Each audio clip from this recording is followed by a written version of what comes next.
BC тэгшүүнцэгт гурвалж нь CD өндөр татваа хэрв AD талын урт нь 5, BC талын урт нь 6.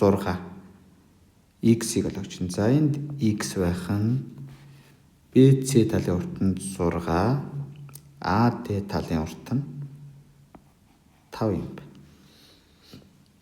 За одоо тэгвэл бид нар энд юу бичиж чадах вэ гэхээр тэгшүүнцэгт гурвалжны хувьд Евклидийн харьцаа бичих юм бол 6-гийн квадрат. За энийг хэдүүлээ мэддэхгүй байгаа учраас y гэж энэ хэсгийг тэнцүү y-ийг үржигдэх нь y дээр нэмэх нь 5 болно гэсэн.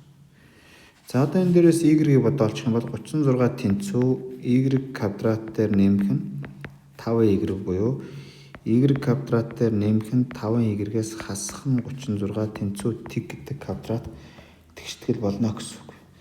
За энэ дээрээс y-ийг олчих юм бол y1 тэнцүү 4, y2 тэнцүү хасах 9 гэдгээс юмны урт хэмжиж байгаа учраас y нь 4 байх хэрэгтэй.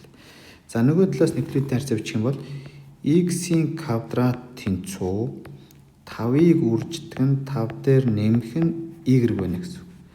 Ингээ x квадрат тэнцүү 5-ыг үржигдэх нь 5 дээр нэмэх нь y-ийн оронд 4-ийг бичлээ энд.